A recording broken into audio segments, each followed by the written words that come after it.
el daño cerebral secundario. Aquí hay que evitar el daño medular secundario. Si hay una lesión de columna incompleta, tienes que mantener inmovilizado, ya sea clínico, radiológico, tienes que mantener al paciente inmovilizado hasta que sea definitivamente evaluado y decidido el manejo por el especialista. Eso es fundamental.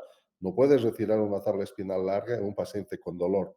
No puedes retirar un collar cervical en un paciente que tiene dolor o alteraciones de la sensibilidad asociado a un trauma. ¿Cuáles son los objetivos de esta clase?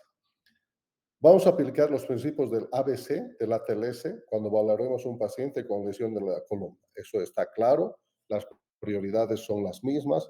A, vía aérea permeable con control de la columna cervical. Sigue.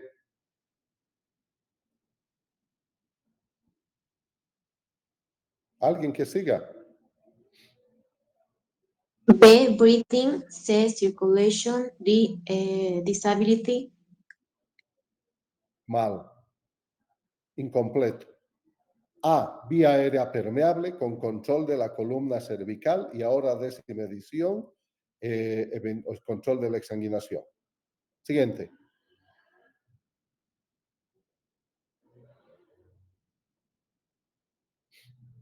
Ya pues vamos.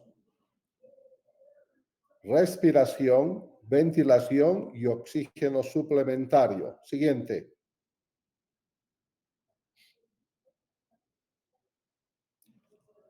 Circulación con control de hemorragias externas evidentes. Desimedición, uso recomendado de torniquetes. D. Disability. Examen neurológico completo más escala de coma de Glasgow. E. Exposición completa del paciente evitando entrar en hipotermia. Vamos a identificar el mecanismo y los tipos habituales de lesión de la columna. El mecanismo de lesión en trauma raquimedular es muy evidente la lesión secundaria asociada a esto. Caída de altura, mecanismo de aceleración y desaceleración, el nadador que no calculó la profundidad del agua se lanza a la piscina y ¡pac! De cabeza. Pero estos son mecanismos en los cuales tú ya tienes que predecir acá hay una lesión de la médula espinal, de la columna y la médula. Vamos a describir los signos y los síntomas típicos de los pacientes con lesiones de la médula. Cuando hablábamos de shock, les decía, el shock hipovolémico es el que nos interesa en trauma, pero hay un tipo de shock que se presenta en los pacientes con trauma raquimedular que están hipotensos. ¿Cuáles son las manifestaciones precoces del shock en hipovolemia y en trauma? Vamos.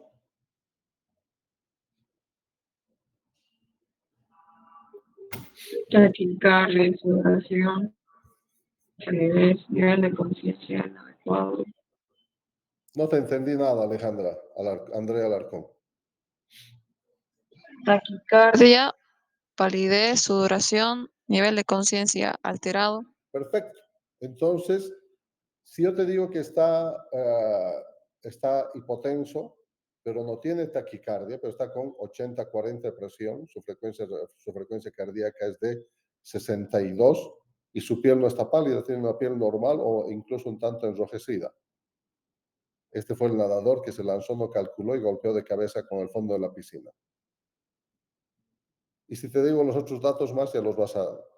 Está cuadripléjico, no mueve manos ni pies.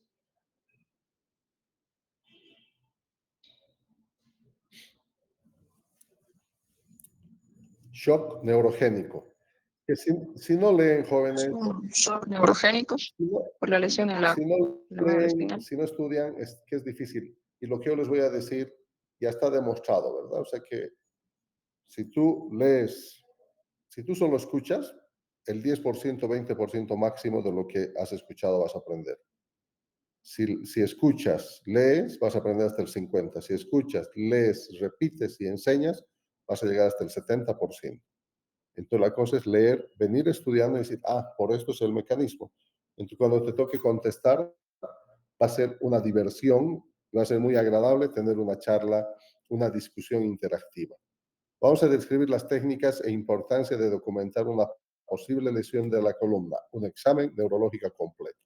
Vamos a describir el tratamiento inicial apropiado del paciente para el siglo XXI, distinto a lo que se hacía en el siglo XX, determinar las condiciones generales del paciente con trauma de columna. Tiene algunas otras lesiones el paciente, que el paciente con shock neurogénico y una lesión de columna con compromiso medular alto. El examen clínico, chao perdido desde el cuello para abajo, de las clavículas para abajo, o sea, apretale, punzale, quemale, no va a sentir absolutamente nada el paciente.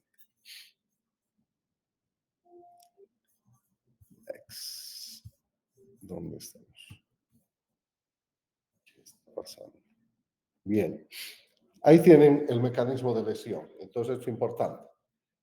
Masculino de 28 años que sufre caída de 5 metros de un andamio. Él traía casco de protección, pero no traía cinturón de protección. Los testigos informan que el paciente aterrizó de cabeza con el cuello hiperextendido. O sea, simulen, hagan la maniobra, ¿verdad? ¿Y cómo habrá caído este pobre?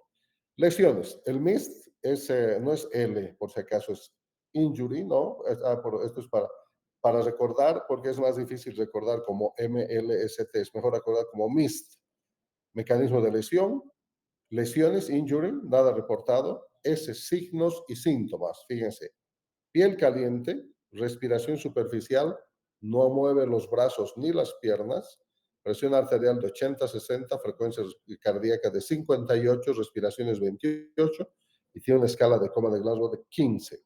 Tratamiento, nada reportado. ¿Qué te parece, Stephanie? Esmeralda.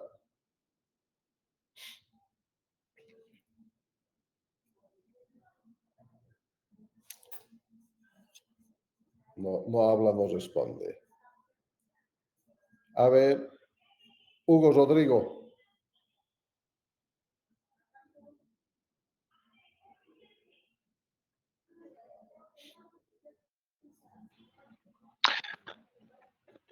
¿Posible lesión cervical, doctor, en el paciente?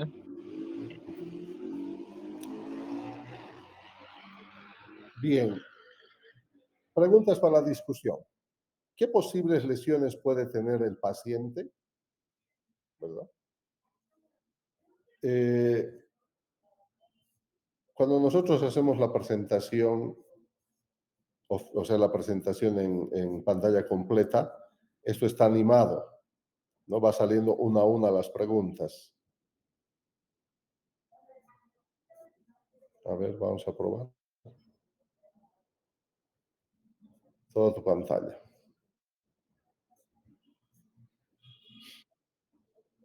No se puede. Algo le ocurre, no quiere. Una pestaña. Esta otra y vamos. ¿Qué posibles puede tener el paciente? Aquí al lado ustedes tienen el mecanismo de lesión, caída de altura con cabeza en hiperextensión. No tenemos nada de lesiones reportadas en el sitio. A mí me llama mucho la atención que la piel está caliente y que esté normo o bradicárdico e hipotenso. Esto se llama, de acuerdo al mecanismo de lesión, y obviamente te está diciendo, no mueve ni las manos ni los pies, ¿verdad? Entonces, esta es una paraplegia, un trauma, una cuadriplegia, corrigiendo. Este paciente, por el mecanismo de lesión, tiene un trauma raquimedular alto, lo más probable es que esté lesionada la médula a la altura de C4, C5, y apenas tenga función respiratoria por la presencia del músculo respiratorio principal, que es el frénico. ¿Qué otros mecanismos de lesión se asocian a lesiones de la médula? El que ustedes han visto caída de altura.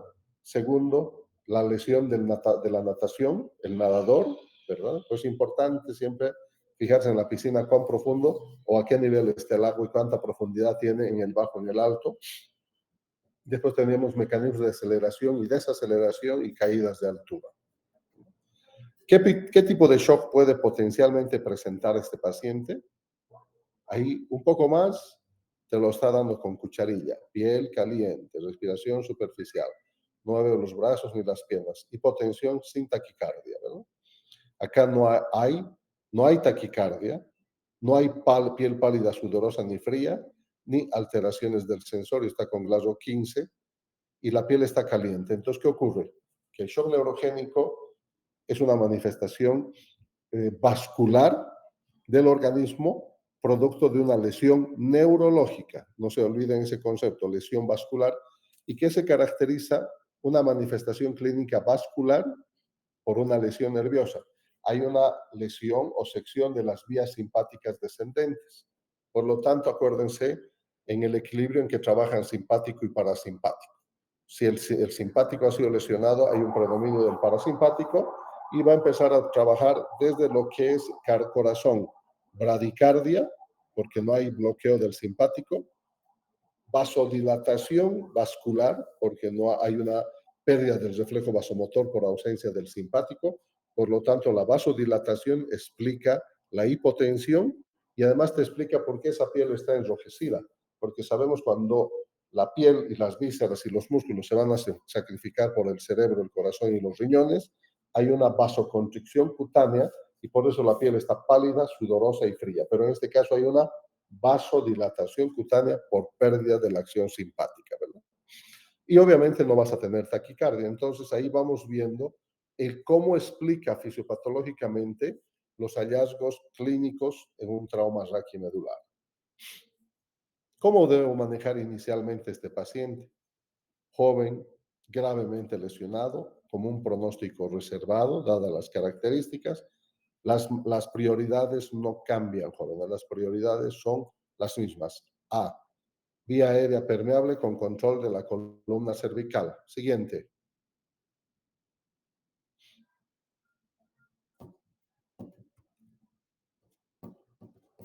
Sigan. La única forma es repitiendo.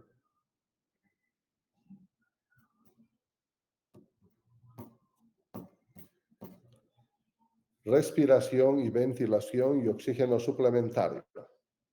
Siguiente. Circulación con control de hemorragias externos evidentes, doctor. ¿Ya? D.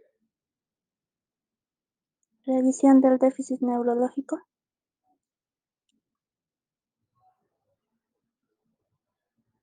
Examen neurológico completo con escala de coma de Glasgow. E.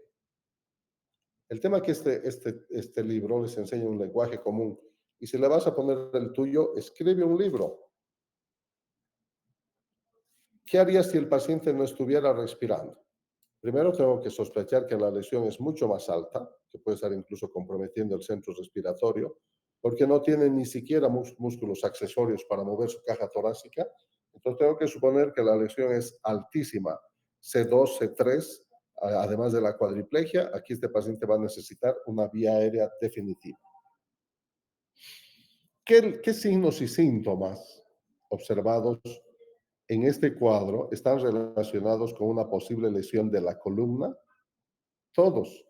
El mecanismo de lesión, los signos piel caliente, respiración superficial, porque solo el diafragma, como músculo respiratorio principal, no mueve los brazos ni las piernas, está cuadripléjico, está hipotenso. Yo esperaría encontrar en un paciente accidentado hipotensión con taquicardia. No hay taquicardia. Y está con Glasgow 15. Entonces, todo esto me hace pensar en una lesión de la columna. ¿Qué otros signos y síntomas no mencionados previamente pueden estar asociados con la presencia de una lesión de la médula? En la medida que la lesión medular es más alta, C2, C3, C4, C1, C2 en las lesiones del ahorcado, por ejemplo, porque la lesión es a ese nivel, cuando la persona se va a colocar la soga en el cuello, el nudo habitualmente queda en la parte posterior a nivel de la saposis espinosa. Entonces, cuando jala el cuerpo, lo que hace es elevar el mentón, toda la cabeza, y el nudo que está en la parte posterior va a empezar a fracturar las apófisis espinosas en la medida que la cabeza por el peso se va hiperextendiendo, y habitualmente se acompaña de la lesión de la apófisis espinosa más fuerte que tenemos, que es del axis. Y las lesiones de este nivel van a condicionar, además de la cuadriplegia, un cuadro de insuficiencia respiratoria que si no lo intubas en ese momento perdemos. Y hay otro dato que llama mucho la atención en los pacientes con shock neurogénico, ¿no? Que es clásico, las chicas se asustan cuando ven, que es el priapismo, ¿no? Por el mismo fenómeno de la vasodilatación, pérdida del tono simpático, entonces los pacientes, entonces si tú ves este hecho clínico, ya estás confirmando que tiene una lesión neurológica y obviamente la lesión, cuanto más alta, mayor el compromiso neurológico. Va progresando el caso. Fíjense, ahí está el albañil. El paciente está incapaz de mover o sentir las piernas y los brazos también nos decía. El paciente puede mover los dedos y las muñecas bilateralmente. ¡Qué maravilla! O sea, esto ya es un signo de recuperación. Al parecer la lesión es más baja de lo esperado, porque ya está empezando a recuperar los deditos. Pudo ser un fenómeno de latigazo y el resto de la lesión hay que ver con las horas cómo evoluciona. Hay una débil extensión de los tríceps, pero hay intento de movimiento de brazos, eso es bueno. Por lo tanto, tenemos que hacer una evaluación por dermatomas y por miotomas individualmente en el examen muscular. El paciente es incapaz de mover el codo del brazo, entonces ya estamos hablando de C4, C5. El paciente es capaz de sentir dedos y pulgares bilateralmente. Esta maniobra,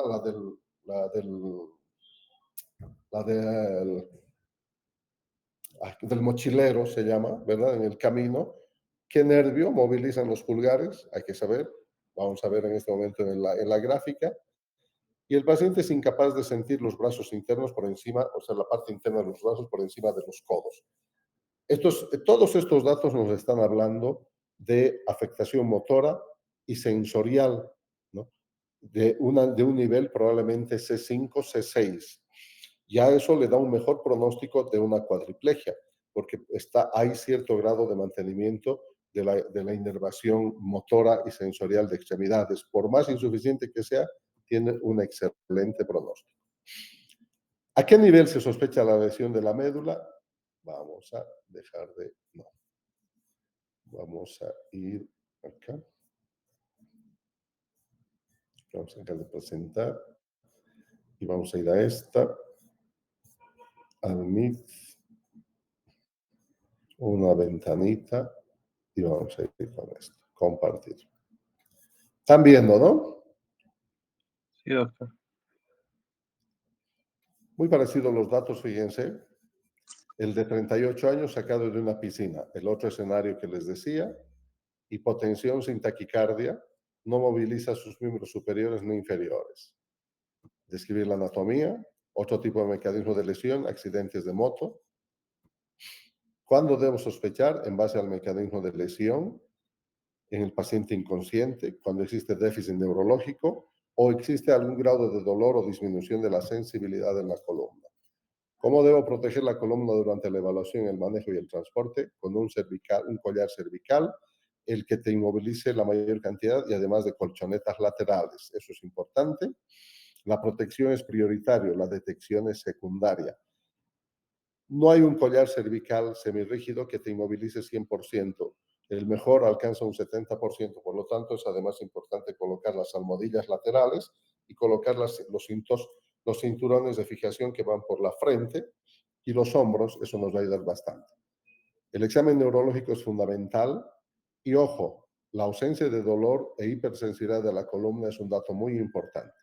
Cuidado con el paciente con alcohol y drogas que nos pueden enmascarar y desviar la evaluación de la columna. Si el paciente está consciente, coopera, es capaz de concentrarse en su columna, no tiene dolor en la columna o hipersensibilidad y tiene movimientos voluntarios, no tiene sensibilidad al dolor, esta es una evaluación clínica realizada por el médico de emergencia, ¿verdad? Mecanismos de lesión, aceleración y desaceleración. Muy bien, señor. Voy a retirar la parte frontal del collar, ¿ya? Entonces, tú haces, al retirar, ¿tienes dolor en tu columna? ¿No? ¿Dolor espontáneo? No. Ahora flexión. Lleva tu mentón al pecho. Flexión, extiende. Todavía la parte posterior del collar está en su lugar. ¿Te duele? No. Flecta al lado derecho. ¿Te duele? No. Flecta al lado izquierdo. ¿Te duele? No. ¿Tienes adormecimientos en los dedos, en las muñecas, algo? No. Voy a retirar la parte posterior del collar. Estoy tocando la columna en las apófisis espinosas. ¿Te duele? No. Muy bien. Ahora, contrapresión. Baja el mentón, aprietas un poco, creas un efecto de oposición para buscar los movimientos. Si no hay dolor ni cambios en el examen neurológico, tú puedes retirar el collar cervical. Cuando la conciencia está alterada o hay signos, ya sean clínicos, radiológicos o tomográficos, tienes que mantener la inmovilización hasta que el especialista decida. ¿Cómo confirmo la presencia o ausencia de una lesión significativa de la columna? La clínica, el mecanismo de la lesión, la clínica es fundamental y una radiografía simple te va a ayudar muchísimo en la detección de lesiones. Lo importante es saber leer una radiografía como lo hicimos ayer de columna cervical, saber pedir opciones de posición cuando estás sospechando lesión del complejo atlas-axis, transición C5, C6, es decir, tómame por favor una radiografía en posición del nadador. ¿Verdad? El técnico sabe, no sabe la fisiopatología, pero sabe cómo va a hacerlo, presumir la inestabilidad de la columna y consulta temprana con el especialista. Fíjense este porcentaje. Una radiografía cervical lateral excluye el 85% de las fracturas, pero tiene que estar bien tomada, que se vean los 7 cuerpos cervicales y la transición C7-T1, ¿verdad? Eso es y si tienes una AP, mucho más todavía. Ahora, para complementar esta radiografía lateral bajo costo, alto rendimiento, 85%, tengo dudas en la transición Atlas-Axis, voy a adicionar proyecciones anteroposteriores de odontoides, boca abierta, agujero occipital, subo al 95%. Podría pedir una tomografía, pero con esto, con un costo bajísimo, ya obtuve un resultado. Voy a preferir una resonancia para ver el grado de compromiso de la médula. Y puedo pedir también posiciones del nadador y la resonancia magnética. No se olviden este detalle, 10% de los pacientes con una fractura de la columna cervical tienen una segunda fractura asociada. Por lo tanto, necesitamos hacer un barrido completo de toda la columna vertebral. Se está repitiendo. En estas circunstancias vamos a tener dificultades. Estos son los datos importantes a tener en cuenta. La evaluación de la columna puede complicarse en inconscientes, parapléjicos, adulto mayor o shock. El retiro de la tabla es fundamental, pero previa evaluación por el especialista y sobre todo en el paciente cuadripléjico. Cuanto mayor tiempo lo tengas en la tabla, las zonas de presión, sacro, talones, escápulas van a empezar a sufrir y ya es una etapa inicial de zonas de presión y al futuro escalas de decúbito. Alrededor del 5% de los pacientes con lesión de la columna empeoran neurológicamente en el hospital por malos manejos o subdiagnósticos. ¿Cómo debo evaluar el estado neurológico del paciente? Así como tenemos una escala de coma de Glasgow, el examen neurológico completo de la columna incluye lo que es las maniobras de evaluación motora, de evaluación sensitiva, nivel óseo, nivel motor y nivel neurológico. Ahí tiene. Nivel neurológico es el nivel más caudal de función motora sensitiva. ¿Se han fijado? Pero mueve el pulgar, tiene adormecido el pulpejo de los dedos, siente algo en la cara interna de los brazos, pero no extiende los codos. Nos está hablando de una raíz en particular. El nivel motor y el nivel sensitivo pueden no coincidir. Habitualmente no coinciden, jóvenes, sobre todo en la columna torácica y lumbar, porque las raíces nerviosas emergen y tienen un recorrido. Habitualmente el nivel óseo, o sea, el sitio lesionado fracturado, va a estar un nivel habitualmente más bajo del nervio emergente. Y además, acuérdense que los pares craneales en la columna son 8 los cervicales, no son 7, porque se empieza contando por encima del atlas. El nivel sensitivo puede variar de cada lado, indudablemente que sí, si la listesis o compresión es contralateral, y el nivel óseo de la lesión de la columna habitualmente no coincide con el nivel motor ni sensitivo. Entonces, nosotros evaluamos nivel motor, nivel sensitivo, nivel óseo. Eso contempla un examen neurológico completo y eso tienes que dejarlo registrado. Y para eso vamos a recurrir a esto. ¿Dónde está? No, han puesto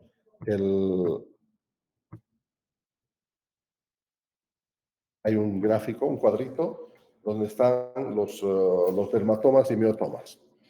Se habla de una lesión neurológica completa cuando no hay función motora o sensitiva por debajo del nivel de la lesión. No existe. Ahora vamos a saber a continuación cómo examinar la parte motora, la parte sensitiva y la parte propioceptiva, ¿no? El tema de la sensación profunda o la posición de los dedos, particularmente de los pies. La lesión incompleta es cualquier preservación motora o sensitiva por debajo del nivel de la lesión. En el caso de la 10ª edición, acuérdense, cuando llegó en el sitio del accidente no movía las extremidades. Ahora ha llegado y con las medidas básicas de inmovilización hay una cierta mejoría en las extremidades superiores. ¿Cómo identifico y trato el shock neurogénico y el shock espinal? Para esto primero tengo que saber. Clínicamente yo puedo evaluar, y esto es fácil de hacerlo, jóvenes, es cuestión de recordar un poco de anatomía. Yo puedo explorar 3 fascículos nerviosos y saber cuáles se entrecruzan y cuál no, ¿ya? Puedo evaluar el tracto, el córtico espinal lateral, ¿ya? Puedo examinar el espino talámico lateral, temperatura y calor. Y puedo examinar las columnas posteriores, el gracilis y el cuneatus, en la parte posterior de la médula. Esto es la sensibilidad propioceptiva. Córtico espinal motor, se cruzan.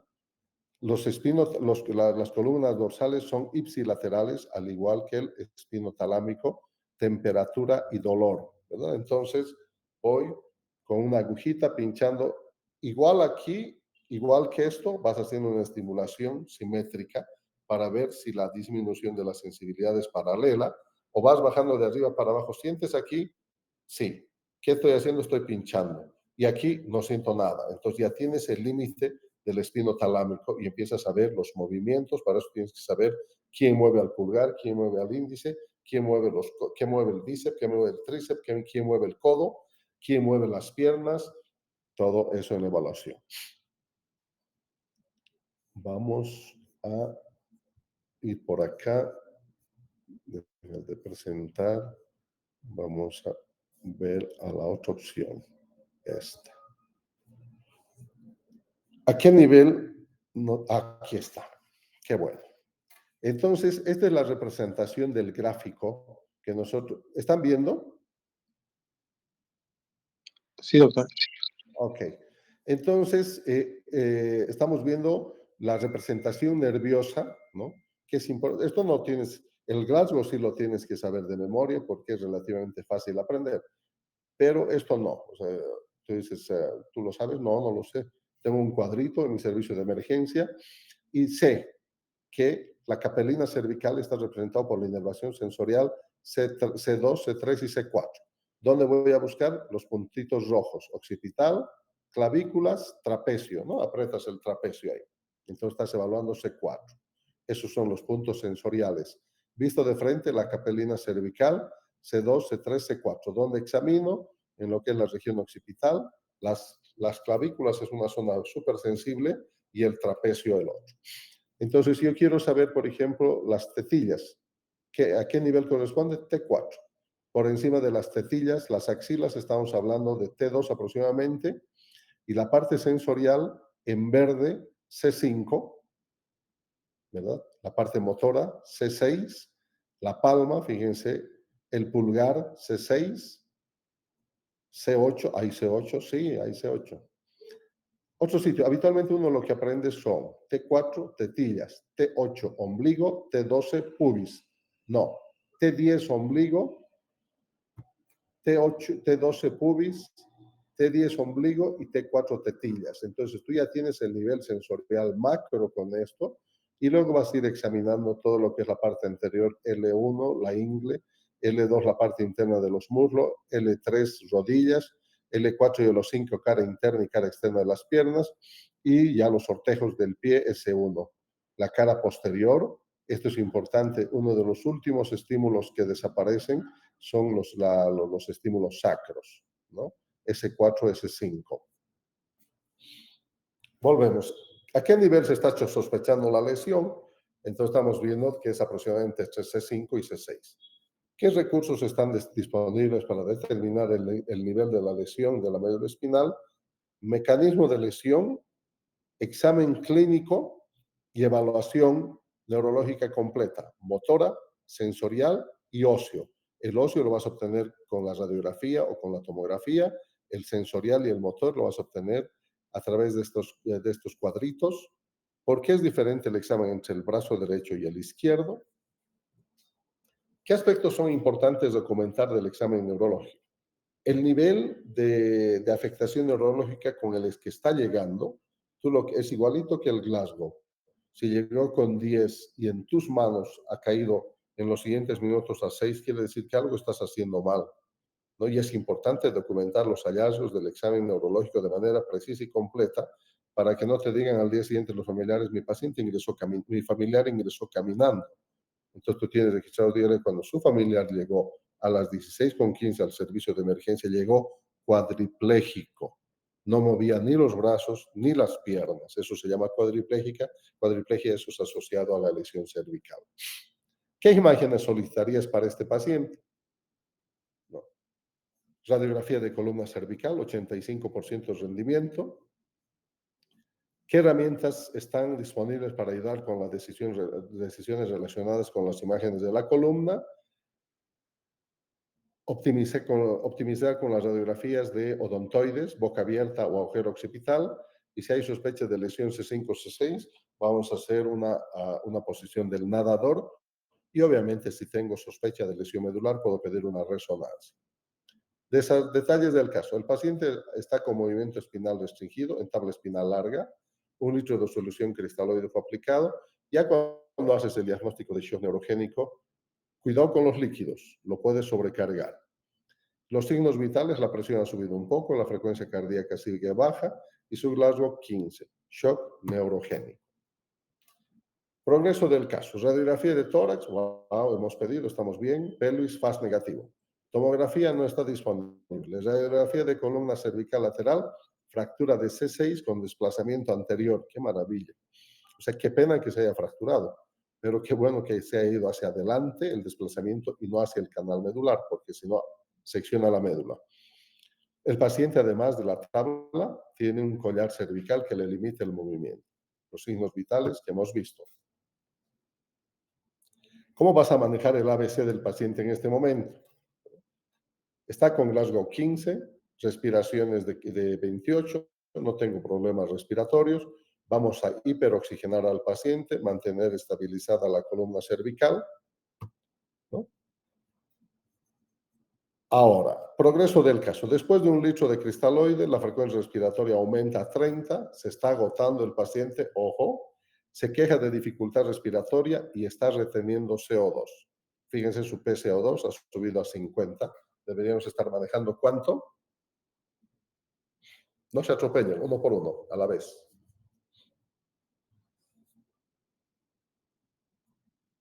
PaCO2 alrededor de 35. Aquí está con hipercarbia. El paciente se está durmiendo, tiene dificultad respiratoria, los niveles de PaCO2 en la sangre circulante son muy altos y este paciente va a ser un paro respiratorio por depresión respiratoria. ¿Qué tenemos que hacer?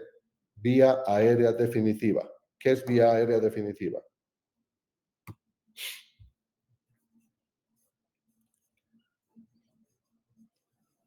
Ahora, en lugares donde tienes una terapia, un cuidado intensivo con todas las condiciones, en el momento que intubes a este paciente, difícilmente lo vas a sacar del ventilador mecánico, porque se adaptó, no tiene esfuerzo muscular.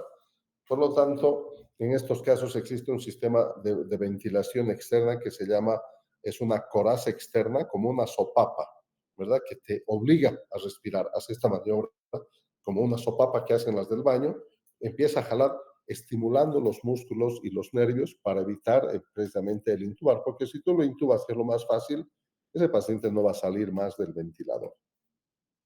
Concluye el caso, el paciente está intubado, íbamos bien, creo que nomás hemos aprendido. La presión arterial subió a 110/65 con vasomotores. En el shock neurogénico estamos autorizados a usar drogas vasoactivas precozmente. Está saturando 98 con FiO2 del 30. El FAS nuevo es negativo, traslado a cuidados definitivos, donde se identifican fracturas de C6 y T6, está ingresado a UCI, hay una cirugía de la fractura de C6, manejo quirúrgico de la T6 y traslado a un centro de rehabilitación de médula espinal. Dejar de presentar y vamos con esta otra. Esta. Entonces, el shock neurogénico, estamos reforzando y reforzando y reforzando para que no se olviden, es un fenómeno cardiovascular debido a una lesión nerviosa, pérdida del tono simpático, asociada a una lesión de la médula espinal, habitualmente cervical o torácica alta, que se caracteriza por hipotensión y bradicardia, ¿no? Y piel, en vez de pálida, sudorosa y fría, una piel normal o ligeramente enrojecida. A diferencia del shock espinal, el shock neurogénico es un fenómeno cardiovascular por acción, por lesión neurogénica. En cambio, aquí esto es un fenómeno neurológico nada hemodinámico. Y es netamente neurológico, ocurre al poco tiempo de una lesión de la médula, tiene una duración variable y se caracteriza por flacidez por debajo de la lesión y pérdida de los reflejos. Otras consecuencias, cuanto más alta la lesión, ventilación inadecuada, la lesión cervical torácica alta no me permite examinar ni el tórax ni el abdomen adecuadamente. Ojo en estos pacientes con el mecanismo de lesión y la presencia además de síndromes compartimentales por compresión prolongada. ¿Cómo manejo a los pacientes con lesión de la médula espinal y reducimos la lesión cerebral secundaria? Es bueno mantener una adecuada ventilación y oxigenación, una buena perfusión, una presión arterial media satisfactoria. Hay que evitar la hipotensión. En estos casos hemos dicho que podemos utilizar drogas vasoactivas para mejorar la hemodinamia. ¿Y a quiénes trasladar? Aquellos pacientes que exceden tus capacidades, tienen fracturas inestables, déficit neurológico, no realizar más procedimientos que retrasen el traslado. El traslado tiene que realizarse en muy buenas condiciones, bien inmovilizado y que acompañen todos los procedimientos y exámenes que tú les has realizado. Después del manejo, todos mejoran. Ahora vamos para acá. Preguntas.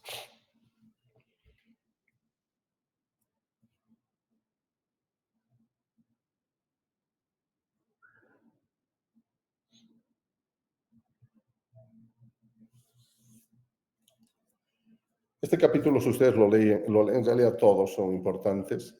Es lo básico, la prioridad del ABC de la TLS. El mecanismo de lesión o la cinemática del trauma te dice la historia, cómo ha ocurrido y puedes predecir con un alto signo de acercamiento cuáles son los diagnósticos en relación a la lesión. Los síntomas son típicos. Es importante documentar el sitio de la lesión, el tratamiento inicial y el manejo adecuado de los pacientes con trauma. En la octava edición, el boom era el uso de la metilprednisolona en bolo y luego dosis de mantenimiento posterior a trauma de la médula espinal por fenómeno contuso, no por sección. Y el nivel de evidencia y el grado de recomendación era 1A, 1B, pero era altísimo el nivel de evidencia, donde decía que era prácticamente la droga mágica. Duró 4 años aproximadamente el uso de la metilprednisolona por su efecto antiedema, pero después se demostró que en realidad no es tan evidente. Novena edición dice, si tienes, dale, si no tienes, no te hagas ningún problema. Dale dexametasona que existe en todos los lugares. Tiene cierto efecto, así como el uso de corticoides en el TEC no tiene ninguna evidencia científica, pero todos los neurocirujanos lo dan, ¿no? Lo administran, lo recomiendan, pero si no tienes, no te hagas ningún problema, nadie te va a meter juicio porque no tenías metilprednisolona. Pero si tienes, dale un bolo, va a ayudar a desinflamar.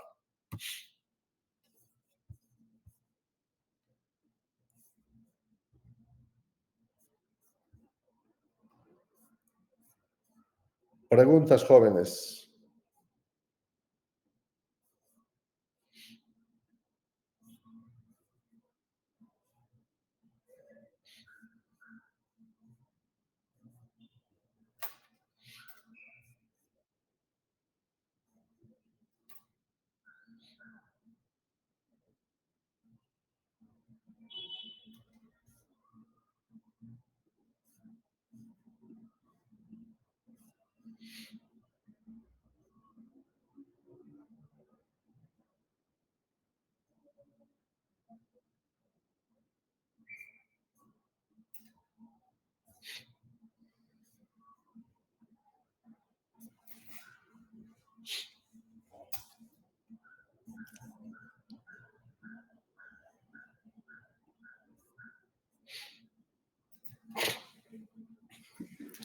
Cada vez tenemos mujeres embarazadas conduciendo, adultos mayores conduciendo, con todas las limitaciones que esto implica. Y cuando uno tiene un accidente con una mujer joven, uno siempre tiene que tener en cuenta que probablemente existan dos seres humanos en la resucitación y rápidamente tendré que poner en reversa mi disco duro y revisar capítulo 12, trauma en la mujer embarazada, y empezar a revisar y decir, o sea, cuáles son los cambios fisiológicos que ocurren durante el embarazo y cómo se activan estos mecanismos frente a la pérdida de volumen, y saber diagnosticar rápidamente los estados de sufrimiento del producto del embarazo. Y además, esta segunda parte, la violencia doméstica, ¿no? Hoy una noticia terrible, cuando iba al hospital escuché 33 feminicidios en Bolivia en lo que va del año. Yo creo que esto es inconcebible. Somos una sociedad demasiado violenta, machista. No entra en la cabeza. 33 es increíble, ¿no? ¿Hay cambios en la anatomía y la fisiología que influyen en la evaluación de las pacientes embarazadas? Por supuesto que sí. ¿Se alteran los signos y los síntomas en las lesiones? Claro que sí. ¿El manejo de la respuesta de la reanimación es distinta? Sí, pero las prioridades son las mismas, A, B, C, así como los resultados de los exámenes diagnósticos. ¿Cambia la anatomía? Obvio, el útero empieza a crecer de ser hasta la semana 20 intrapélvico, se hace extrapélvico, llega al ombligo y llega hasta por debajo de las costillas a las 40 semanas. Tenemos lo que les decía también en shock, la hipervolemia fisiológica del embarazo. O sea, aumenta el continente para soportar a un contenido extra, que es el embarazo. Las respuestas de la reanimación deben ser consideradas en el contexto de dos pacientes y los exámenes igual. Mujer de 25 años, quien parece estar en el tercer trimestre del embarazo, parece, es obvio, ¿no? Tremenda barriga. Es traída al departamento de urgencias luego de una colisión vehicular. Está inconsciente e inmovilizada sobre una tabla espinal larga. ¿Cuáles son sus prioridades y cómo impacta el embarazo en el tratamiento? A mí me llama la atención algo, y siempre he observado, la vez que hemos utilizado esta diapositiva, he observado esto, ¿no? De que está en una tabla espinal larga, evidentemente, pero el útero está bien centrado o incluso más pegadito a la derecha, yo diría, ¿no? En una mujer embarazada jóvenes, la primera medida es poner rápidamente un rollito, una almohadita bajo la cadera derecha de la paciente, suavemente, para que el útero se desplace hacia el lado izquierdo de la paciente y descomprima la presión que está ejerciendo sobre la vena cava, y van a ver cómo mejora la madre y el hijo inmediatamente. Llevarlo el útero al lado izquierdo. Vamos a discutir las alteraciones anatómicas y fisiológicas del embarazo, las prioridades y los elementos de la violencia doméstica. Está embarazada, de más la pregunta, ¿no? Útero grandote, siempre tenemos que tener un test de embarazo en una mujer joven. ¿Cuáles son los cambios que ocurren durante el embarazo? Hasta la 12ª semana es un órgano, el útero, recién a la 10ª semana el útero se hace abdominal. A las 20, perdón, corrección, a las 20 está a la altura del ombligo. Hasta las 12 es pélvica. De la 12 a la 20 ya se hace abdominal. A la mitad del embarazo, 20 semanas, está a la altura del ombligo. Y entre la 34 y 36 ya está a nivel del borde costal. Y entre la 38 y 40 semanas puede bajar porque la cabeza ya encaja en la pelvis preparándose para el trabajo de parto. Durante el primer trimestre, 12 semanas, el útero es intrapélvico y de paredes gruesas. El feto está bien protegido. Los riesgos, hasta esta altura, hasta la 20 semana, aborto e inmunización si hay problemas de comunicación con la sangre de la madre al niño. En el segundo trimestre, el útero ya está a la altura del ombligo. La pared del útero se hace cada vez más delgado, pero ha aumentado el líquido amniótico que va a ir amortiguando los golpes en el producto del embarazo. ¿Cuáles son los riesgos y a esta altura? El desprendimiento de la placenta, el embolismo por líquido amniótico y la isoinmunización materno-fetal por el traspaso de las mínimas cantidades de sangre de la madre al feto a través de la placenta. En el tercer trimestre, el útero es subcostal, la pared es extremadamente delgada, está expuesto a los traumas. La semana anterior, terrible, es muy amarillista la prensa, ¿no? Habían agredido a una señora embarazada, creo que está todavía en el Vietnam, ¿no? Y lesionaron al producto del embarazo. Es terrible, ¿no? O sea, porque era grande ya. Las vísceras abdominales han sido desplazadas hacia la parte superior. Esto ya se empieza a ver a partir de la 20ª semana. Hay compresión de la vena cava inferior, entonces desplazan el útero al lado izquierdo. Los riesgos cuando hay fracturas pélvicas con hemorragia materna, desprendimiento prematuro de placenta, embolismo con líquido amniótico, es letal si uno no detecta precozmente en la mamá, y la isoinmunización.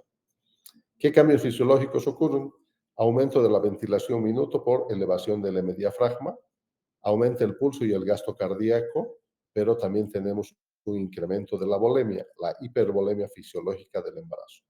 Hay un incremento de la tasa de filtración glomerular y el tiempo de vaciamiento gástrico también, se hace más lento por el fenómeno hormonal. Como hiperventila, ahí baja la PCO2, y como hay una hipervolemia, se ha incrementado el lago, ¿verdad? O sea, el continente, y el contenido del hematocrito se reduce, se diluye. Entonces, es por eso que hay una anemia, la anemia fisiológica del embarazo, por lo cual hay que suplementar con fierro para mejorar esto. La revisión primaria y los riesgos A, B, C. Acuérdense, el estómago más lento por el fenómeno hormonal, vaciamiento gástrico retardado, hay riesgo de aspiración.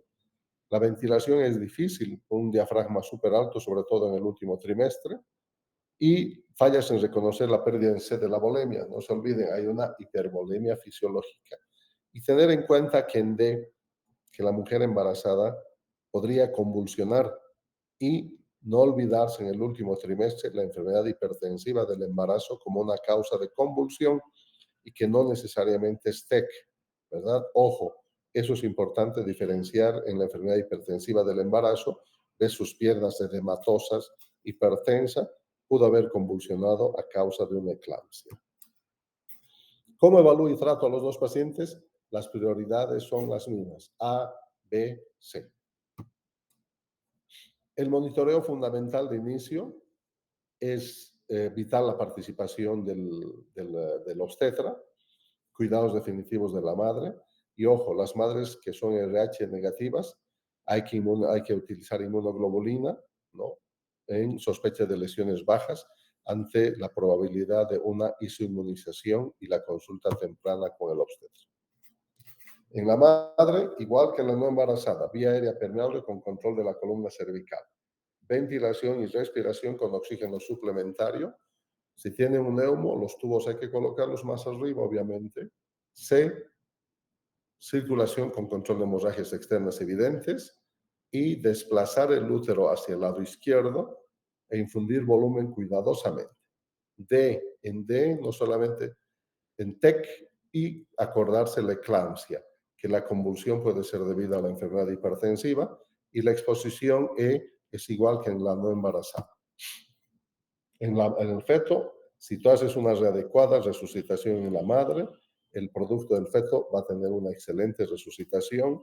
Hay que estar atentos a ruptura prematura de membranas, sangrado vaginal, que te voy a hablar de desprendimiento prematuro de placenta, pérdida de la relación del fondo uterino, que puede estar hablando de una ruptura uterina, y además trabajo de parto inminente. Una señora que llega, esto les tiene que sonar como preocupante, que llega con cierta frecuencia al servicio de emergencia, una señora retraída, que de repente va escondiendo las manos porque tiene quemaduras por cigarro, no cicatrices, porque el agresor no quema, no lesiona en partes visibles, pero psicológicamente afectada, y hay una persona que está detrás de ella así mirando como un águila, ¿verdad? La señora, ¿qué le ha pasado? Me duele mi tórax porque ayer me he caído, ¿no? Y tiene 3 costillas fracturadas. Es difícil que se fracturen solas las costillas a no ser que sea una patada, un golpe directo. Entonces, esto es reconocer la violencia doméstica. Y la violencia doméstica viene de la casa, jóvenes. Es una causa importante de trauma, puede determinar en discapacidad y muerte, no solamente en mujeres, niños y adulto mayor. El tener un abuelo con la ropa sucia, vomitada, es agresión, ¿verdad? Patrones y pistas similares al maltrato infantil, no solo las mujeres, y alto riesgo durante el embarazo. Los indicadores. Lesiones que no concuerdan con la historia, una pobre autoimagen, depresión, introversión, autoagresión, intentos de suicidio, frecuentes visitas al departamento de urgencia, pero no es al mismo, ¿verdad? Porque rápidamente a la tercera visita te vas a dar cuenta, si no, van rotando. El agresor es psicópata y no te lleva al mismo, te lleva a un lado, te lleva al otro lado, como para ir borrando las pistas. Síntomas sugestivos de abuso de fármacos, normalmente es yo me hice, y la pareja insiste en estar presente durante la entrevista. Hay un tamizaje, preguntas de tamizaje súper sencillas que hay que hacer, y en primera instancia tienes que encontrar formas de deshacerte del agresor, decirle por favor, anda a hacer los documentos de admisión, vamos a necesitar datos, tienes que ir a aportar, o sea, con engaños sacarlo del ambiente, y ahí preguntarle a la señora, ya sin presión, ¿alguna vez ha sido pateada, golpeada o herida de alguna manera por alguien en el último año? Por alguien, pues si tú dices por él, si es sí y por quién, ahí recién ves el por quién. ¿Se siente segura en su relación actual? ¿No? Ahí viene el llanto. ¿Hay alguien de una relación previa que le haga sentir insegura ahora? Entonces, esas son las preguntas de tamizaje. ¿Y qué hacer? ¿Cómo respondo a la violencia? Esto es fundamental. Tiene que haber la participación del servicio social, una charla confidencial con la víctima, tienes que sacarla del ambiente peligroso, recomendar un lugar seguro, explicar la preocupación por los niños que están en el hogar y una vez que la víctima esté segura y su consentimiento, remitir al servicio de seguridad social. En niños esto es más dramático y dice, aquel niño que ha llegado a tu servicio de emergencia pediátrico en un turno de fin de semana con fracturas de extremidades o fracturas de costillas, una lesión seria. Y si tú no has detectado, no has sospechado por tu inocencia agresión o lesión doméstica, el 50% de los niños llegan al otro servicio de emergencia, la próxima ocasión, muertos jóvenes. Es a ese nivel en que las estadísticas hablan de la agresión a los niños también. Entonces, ojo con esto. Es importante sospechar. Yo siempre ando preguntando cuando estaban los estudiantes en la visita, ¿no? Un niño fracturado, tengo que sospechar, tengo la obligación de pensar de que si no ha habido algún otro factor externo como noxa, preguntar a enfermeras cómo ves a la familia, es una familia unida, viene la mamá, viene el papá, y cuando está el niño solo mirarlo de un ladito, de otro ladito, en presencia de la enfermera para ver si hay cicatrices antiguas, equimosis morbiformes, o sea, de distintos colores que te podrían hablar de traumatismos anteriores, ¿no? Lo mismo en la mujer. Es un tema, el embarazo y trauma es un mundo también muy grande, pero cuando tratas y los dos pacientes salen bien del trauma y la guagua nace después, o sea, es una tremenda satisfacción. Pero ¿cómo concluyes con trauma doméstico, que es crítico, pero hay que saberlo porque se está viendo con mucha frecuencia este fenómeno? Preguntas. Como verán, el que sabe, sabe nomás, ¿no? O sea, busqué un capítulo relativamente corto para aprovechar el tiempo y hemos avanzado 2 temas hoy. Disculpe, doctor, una pregunta. Cuando el médico sospecha que ha habido violencia doméstica, ¿directamente tiene que denunciar, digamos, o necesita consentimiento del paciente? Primero, sospechar. Y nunca el paciente en la primera oportunidad te va a dar consentimiento porque dice, está mi vida de por medio, ¿verdad? Entonces, primero que tienes que sacar al victimario del ambiente para obtener respuestas certeras. E inmediatamente ya está participando el servicio social. ¿no? Y tú ya has reportado, es decir, aquí existe sospecha por esto, pero fundamentada. He hecho mis 3 pruebas de tamizaje y considero que aquí hay agresión. Entonces, el servicio social tiene la obligación y tú no puedes devolver, si estás viendo, no puedes devolver al mismo lugar, al mismo ambiente, a la niña violada. Entonces, qué estás ofreciendo en ese momento? Que la vuelvan a acosar, ¿verdad? O sea, tienes que tratar de sacarla de ese ambiente, lo mismo con la mujer, y ten la seguridad que no es la primera vez.